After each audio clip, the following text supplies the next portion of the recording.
ఈ కథ ఆడపిల్లను కన్నా ప్రతి ఒక్క తల్లి కథ. ప్రతి ఇళ్లల్లోని సాధారణంగా జరిగే కథే ఇది. ఇక కథలోకి వెళ్ళే ముందు ఈ కథ గనక మీ మనసుకు నిజంగా హత్తుకుంటే ప్లీజ్ లైక్ చేయండి. హలో అమ్మా, వినపడుతుందా అంటూ ఏడుపు ఆపుకుంటూ అడిగాను అమ్మని. నా గొంతులోని బాధను క్షణంలో అర్థం చేసుకుంది అమ్మ మీనాక్షి. చెప్పు సౌజన్య, ఏడవకు. నేను లేను నీకు? ఏం జరిగిందో సరిగ్గా చెప్పమ్మా అని ఎంతో ప్రేమగా అడిగింది మా అమ్మ. అమ్మ తీయటి స్వరం వినగానే ఏడుపు తన్నుకొచ్చేసింది. మన జాను ఎవడినో ప్రేమించిందట. వాడితోటే పెళ్లి చెయ్యాలట. మన కులం కాదు, కనీసం ఉద్యోగం కూడా లేదు. ఏడుపు బలవంతంగా ఆపుకుంటూ అర్థమయ్యేలా చెప్పాను. సర్లే, నేను వచ్చేదాకా ఆగు. కంగారు పడొద్దు. టైం పడుతుంది. 1 గంటకల్లా మీ ఇంట్లో ఉంటాను. నాన్నతో ఏమీ చెప్పడం లేదు. వచ్చాక మాట్లాడదాం అని చెప్పి ఫోన్ పెట్టేసింది అమ్మ. అమ్మ తన ప్రవర్తనతో నన్నెప్పుడూ అబ్బురపరుస్తూనే ఉంటుంది. ఎలాంటి క్లిష్టమైన పరిస్థితుల్లోనూ తొణకదు వెనకదు. చేయాల్సింది తప్ప ఇంకేమీ ఆలోచించదు. విషయం వెంటనే అర్థం చేసుకొని మరేమీ చర్చించకుండా అప్పటికప్పుడు నిర్ణయం తీసుకొని ఇంటికి వస్తాను అని చెప్పేసింది. నాన్నకి అప్పుడే ఏమీ చెప్పొద్దు అని నేను చెప్పేలోపే తనే అనేసింది. ఎన్నోసార్లు నాకు అనిపిస్తూ ఉంటుంది, అమ్మకి ఉన్న జ్ఞానం, విషయ పరిజ్ఞానం నాకెందుకు అబ్బలేదా అని. ఏది ఏమైనా అమ్మ ఇంటికి వస్తానని అనేసరికి కొండంత ధైర్యం వచ్చింది నాకు. ఫోన్ మాట్లాడడం అయ్యాక కళ్ళు తుడుచుకుంటూ ఇంట్లోకి వెళ్ళేసరికి నా ఏకైక కూతురు జాహ్నవి బెడ్రూంలోకి వెళ్ళి తలుపేసుకుంది. దాన్ని తలుచుకుంటే నాకు చాలా బాధేసింది. పాపం చిన్నపిల్ల, ఏం తెలుసు తనకి లోకం ఎలాంటిదో. సరిగ్గా 1 గంటకల్లా అమ్మ కారు ఇంటి ముందు ఆగింది. అమ్మ నాన్న ఉండే ఊరు సిటీకి 100 కిలోమీటర్ల దూరంలో ఉంది. కొంత వ్యవసాయ భూమి ఉంది అక్కడ. అది చూసుకుంటూ వాళ్ళిద్దరూ అక్కడే ఉండిపోయారు. నేనొక్కదాన్నే వారి సంతానం. జాహ్నవి పుట్టిన 4 ఏళ్లకే మా ఆయన పోయారు. నా దగ్గరకు ఎప్పుడైనా రావడానికి ఉంటుందని ఒక సెకండ్ హ్యాండ్ కారు కొనుక్కున్నారు నాన్న. అవసరమైనప్పుడు ఊళ్ళోనే ఉండే ఓ డ్రైవర్ను వాడుకుంటారు. ఇంట్లోకి రాగానే ఎప్పటిలాగానే ముందుగా కాళ్ళు చేతులు కడుక్కొని వచ్చింది అమ్మ. తరువాత అమ్మ నేను ముందు గదిలో ఉన్న కుర్చీలో కూర్చొని మాట్లాడుకున్నాం. జాహ్నవి స్నేహితురాలు ఇంటి పక్కనే ఉంటాడా కుర్రాడు. వాడి పేరు రామట. ఇంటర్తోనే చదువు మానేశాడు. పోయిన ఏడాది జాను పుట్టినరోజుకి ఇంటికి వచ్చాడు. చూడ్డానికి సాదాసీదాగా కూడా ఉండడు. అయితే మంచి మాటగారి. ఎలా నచ్చాడో ఏంటో, ఆ రోజే దాన్ని మందలించాను. అలాంటి వారితో స్నేహం ఎందుకమ్మా అని. ఇప్పుడు వాడినే చేసుకుంటానని మొండికేసింది. రాత్రంతా పెద్ద గొడవ. దానికింకా 25 ఏళ్ళు కూడా నిండలేదు. అందుకే ముందు వెనక ఆలోచించడం లేదు. నేను మాట్లాడతాలే, నువ్వు కంగారు పడకు, ధైర్యంగా ఉండు అని చెప్పింది అమ్మ. మరి కాసేపు నాకు ధైర్యం చెప్తూ జాహ్నవి గురించి, అబ్బాయి గురించి వివరాలు సేకరించింది అమ్మ. ఆవిడ సమస్యను పూర్తిగా తన చేతుల్లోకి తీసుకోవడం నాకు చాలా ఊరటను కలిగించింది. జాహ్నవి రాత్రి నాకు విషయం చెప్పిన దగ్గర నుండి ఆలోచనలతో తల వేడెక్కి నిద్ర కూడా పట్టలేదు. ఇద్దరం భోజనానికి లేవబోతూ ఉండగా జాహ్నవి ముందు గదిలోకి వచ్చింది. ఏడవడం వల్ల దాని మొహం బాగా పీక్కుపోయినట్లు అయిపోయింది. అమ్మ దాన్ని దగ్గరకు తీసుకొని ఆప్యాయంగా పలకరించింది. జాను, మీ అమ్మకు నీ గురించి కంగారేమీ వద్దని చెప్పాను. నీ మీద నాకు పూర్తిగా నమ్మకం ఉంది. నీకు ఏది సరే అని అనిపిస్తే అదే చేద్దాంలే. అయితే నీకంటే నేను వయసులో పెద్దదాన్ని కనుక మాకున్న అనుభవాన్ని నువ్వు గుర్తించి గౌరవిస్తే చాలు. నీ ప్రేమ వ్యవహారం గురించి వివరంగా మాట్లాడదాం, సరేనా? నేరుగా అసలు విషయంలోకి వస్తూ అడిగింది అమ్మ. సరే అమ్మమ్మ అని చెప్పింది జాహ్నవి. దాని మొహంలో వెలుగు. అమ్మమ్మంటే దానికి ఎంతో ఇష్టం, గౌరవం ఉంది. ముందు భోజనం చేసి తర్వాత తీరిగ్గా మాట్లాడుకుందాం. ఆకలి దంచేస్తుంది అని చెప్పి అమ్మ వాతావరణాన్ని తేలిక చేస్తుంది. భోజనాలు చేశాక నన్ను బయటే ఉండమని సైగ చేసి జానును తీసుకొని తన గదిలోకి వెళ్ళి తలుపులు దగ్గరగా వేసింది. అమ్మ జానుతో ఏం మాట్లాడుతుందో విందామని నేను గది బయటే ఒక చిన్న స్టూలు మీద కూర్చొని వినసాగాను. చూడు జాను, నువ్వు ఇష్టపడ్డ అబ్బాయిది మన కులం కాదు అని అమ్మ చెప్పింది. దాన్ని పూర్తిగా పక్కన పెట్టు. అసలు ఆ అబ్బాయికున్న యోగ్యత ఏమిటో వివరంగా చెప్పు అని అడిగింది. జాహ్నవి ఆ అబ్బాయి గురించి ఎంతో ఉత్సాహంగా చెప్పడం మొదలుపెట్టింది. తల్లిగా నేను ఏ రోజు ఆ అబ్బాయి గురించి కూర్చోబెట్టి నేను నా కూతుర్ని అడగలేదు. ఆ అబ్బాయికి తనంటే విపరీతమైన ప్రేమ అని, ఏదో కంపెనీలో మార్కెటింగ్ పని చేస్తాడు అని, తనని ప్రాణంగా చూసుకుంటాడు అని ఏదేదో చెప్పింది జాహ్నవి. జాలేసింది నాకు అది చెప్పింది విన్నాక. చూడు తల్లి, నువ్వు అందంగా ఉంటావు, చాలా బాగా చదువుకున్నావు, రేపో మాపో మంచి ఉద్యోగంలో చేరి బాగా సంపాదిస్తావు, కాస్తో కూస్తో నీకు ఆస్తి కూడా ఉంది. ఈ అర్హతలన్నీ ఉన్న నిన్ను ఇష్టపడని అబ్బాయి ఎవరైనా ఉంటారా? ఎవరికి అవకాశం ఇచ్చినా నిన్ను ప్రేమించే తీరతారు. ఒకసారి ప్రేమించాక నిన్ను ప్రాణప్రదంగా చూసుకోవడం లాంటివి ఎవరైనా చేసే పనే. అందులో పెద్ద విషయం ఏమీ లేదు. అందుకని ఈ ప్రేమ అన్న కామన్ విషయాన్ని పక్కన పెట్టి నీకు ఆ అబ్బాయి సరైన జోడీయా కాదా అని ఆలోచిద్దాం. అమ్మ శ్రద్ధగా జాహ్నవిని దగ్గర కూర్చోబెట్టుకొని చెప్పసాగింది. నా కంటి నిండా నీళ్లు. ఆ అబ్బాయి తన గురించి నీకు చెప్పినవన్నీ తను చెబితేనే కదా నీకు తెలిసింది. అంటే తన గురించి అతడు చెప్పనివి కూడా నీకు పెళ్ళయ్యే వరకు తెలిసే అవకాశమే లేదు కదా. అతడేదో అబద్ధాలు చెప్పాడని, నిజం దాచాడని నేను అనడం లేదు. అయితే పెళ్ళి అయ్యే వరకు ప్రేమలో ఉన్న అమ్మాయి అబ్బాయిలు ఇద్దరు ఒకరి దగ్గర ఒకరు తమలో ఉన్న మంచిని మాత్రమే చూపించుకుంటూ ఉంటారు. ఇది చాలా సహజంగా జరిగేదే. అందుకే ఇలాంటి విషయాలకు పెద్దగా ప్రాముఖ్యత ఇవ్వకూడదు.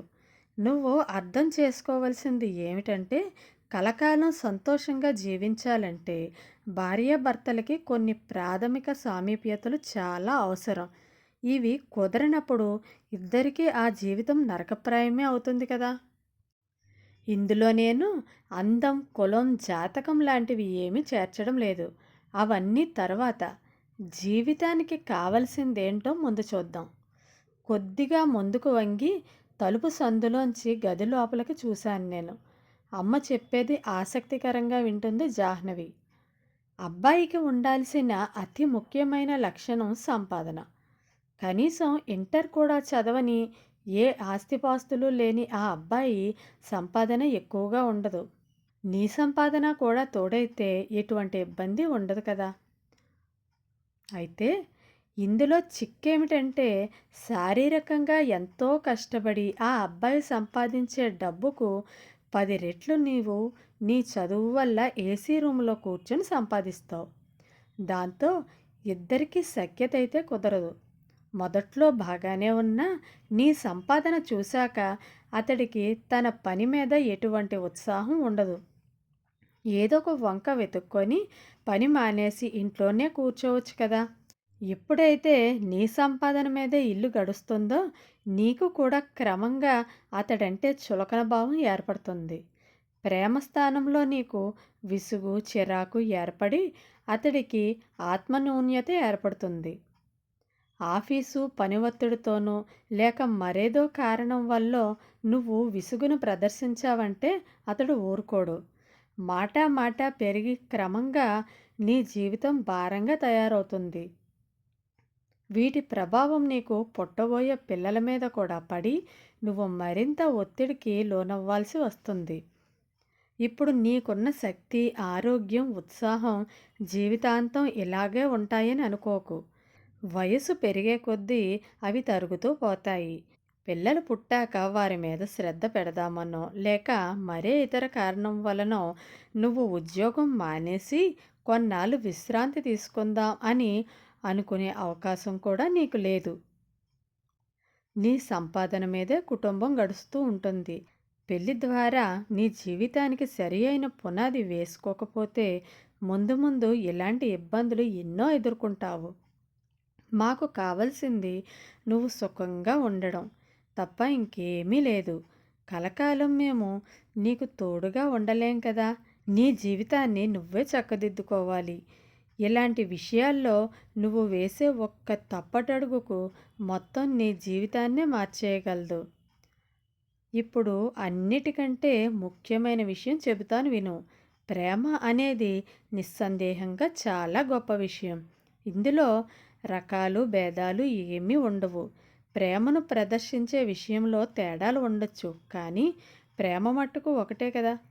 నిన్ను చిన్నప్పటి నుండి ఎంతో ప్రేమగా చూసుకున్న మీ అమ్మ ప్రేమను ఓ పక్కన వమ్ము చేస్తూ, నిన్ను చేసుకోవడానికి కావలసిన ప్రాథమిక అర్హతలు కూడా లేని ఆ అబ్బాయి ప్రేమను నమ్మి వెళ్తానని అనడం ఏ విధంగా సబబు? నువ్వు సుఖంగా జీవించాలని మీ అమ్మకు ఉండదా? ఇందుకు కారణం నీ మీద ప్రేమ తప్ప ఇంకేదైనా ఉందా? అమ్మ ప్రేమతో పోలిస్తే ఆ అబ్బాయి చూపించే ప్రేమ సమానమైతే అవ్వచ్చు, కానీ అంతకన్నా గొప్పదేమీ కాదు కదా. గది లోపలికి వెళ్ళి అమ్మ మాటలకు జాహ్నవి ముఖం ఎలా పెట్టిందో చూడాలన్న కోరిక బలవంతంగా అణుచుకున్నాను. నా కళ్ళు అదే పనిగా వర్షించసాగాయి. అమ్మ ఎక్కడా కులం, అందం ప్రసక్తి తీసుకురాకుండా, అబ్బాయిని కించపరిచేలా మాట్లాడకుండా చాలా సున్నితంగా, తేలిగ్గా అర్థమయ్యే ఉదాహరణలతో జాహ్నవికి ఆ సంబంధం ఎందుకు సరియైంది కాదో నచ్చచెప్పసాగింది. మధ్య మధ్యలో నా కూతురు అడిగే ప్రశ్నలకు తర్కపూరితమైన జవాబులిస్తూ చాలాసేపు గడిపింది. చివర్లో తన చెప్పిన దాని గురించి ఆలోచించమని చెప్పి ముగించింది. ఇద్దరూ గది బయటకు వచ్చాక కాఫీ కలిపి తెచ్చాను. అందరం హాల్లో మౌనంగా కూర్చొని కాఫీ తాగాం. కాసేపు ఎవరి ఆలోచనల్లో వారు ఉండిపోయాం. జాహ్నవిలో కొద్దిగా మార్పు వచ్చినట్లు అనిపించింది. మామూలుగా మాట్లాడింది. అమ్మ కూడా ఆ విషయం గురించి మరి మాట్లాడొద్దు అన్నట్టుగా నాతో సైగ చేసి చెప్పింది. అమ్మ మా ఇంట్లో దాదాపు 10 రోజుల పైనే ఉంది. ప్రతిరోజు జాహ్నవికి ఎన్నో రకాలుగా ఓపిగ్గా మనసుకు హత్తుకుపోయే మాటలతో నచ్చజెప్పింది. దాంతో జాహ్నవిలో క్రమంగా మార్పు వచ్చింది. ఆ అబ్బాయి తన మాటకారితనంతో దాన్ని ప్రభావితం చేయడం వల్లనో ఏమో కానీ మొదటి 2 రోజులు మళ్ళీ అతన్నే చేసుకుంటానని మొండికేసింది. అయితే మా అమ్మ ఇదంతా ముందుగానే ఊహించినట్లుంది. నువ్వు ఆ అబ్బాయికి ఫోన్ చేసి ఇంట్లో వాళ్ళు పెళ్ళికి ఒప్పుకోవడం లేదు అని చెబితే ఆ అబ్బాయి వెంటనే సరే అయితే అని అంటాడని నేనెప్పుడూ అనుకోను. నువ్వు కూడా అనుకోకు. నిన్ను చేసుకోవడం ఆ అబ్బాయి జీవితం సెటిల్ అయిపోతుంది. అందుకని ఆ అబ్బాయి నిన్ను తేలిగ్గా వదులుకోడు. ఇందులో అతడి తప్పేమీ లేదు. అతడి స్థానంలో ఉండే ఎవరైనా చేసే పనే అది. నిన్ను ఒప్పించడానికి ఎంతో ప్రయత్నం చేస్తాడు. ఒక్కసారి పెళ్ళి అయితే అంతా సర్దుకుంటుందని చెప్తాడు. నువ్వు లేకపోతే చచ్చిపోతానని చెప్తాడు. అయితే నువ్వు మట్టుకు స్థిరంగా ఉండు. మాకంటే నీ మంచి కోరుకునేవారు ఈ ప్రపంచంలో ఎవ్వరూ ఉండరు. ఇదొక్కటి మాత్రం బాగా జ్ఞాపకం పెట్టుకో అని ఇంకా ఆ అబ్బాయి ఎన్ని రకాలుగా దాని మనసు మార్చే అవకాశం ఉందో ముందుగానే చెప్పి దాన్ని బాగా తయారు చేసింది అమ్మ. అతడు చెప్పబోయే కారణాలు ఎందుకు సహేతుకం కాదో బాగా అర్థమయ్యేలా వివరించడం వల్ల అతడి మాటకారితనం జాహ్నవి మీద పెద్దగా ప్రభావం చూపలేదు. మొత్తానికి జాహ్నవి తన ప్రేమ వివాహాన్ని పక్కన పెట్టేసి ఉద్యోగ ప్రయత్నాల్లో బిజీ అయిపోయింది. అంతా సుఖమైంది అనుకున్నాను తృప్తిగా. అయితే మా అమ్మ నాకంటే ఒక అడుగు ముందే ఉందన్న విషయం మళ్ళీ నిరూపించుకుంది. తిరిగి వెళ్ళబోయే ముందు నన్ను పక్కకు పిలిచి, అమ్మా సౌజన్య, నాన్న స్నేహితుడు కొడుకు ఇదే ఊళ్ళో ఒక పెద్ద పోలీస్ ఆఫీసర్గా పనిచేస్తున్నాడు. నాకు అతను బాగా తెలుసు.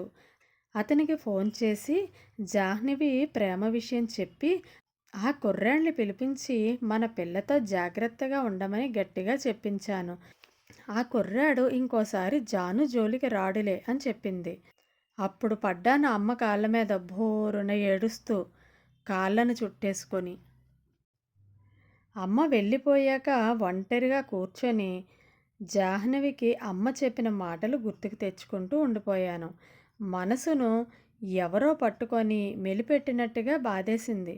అన్ని రోజుల పాటు ఎన్నో విషయాలు చెప్పి దాని మనసును మార్చిన అమ్మ నా గురించి మట్టుకు మాట వరుసకు కూడా ఎక్కడా ఎత్తలేదు.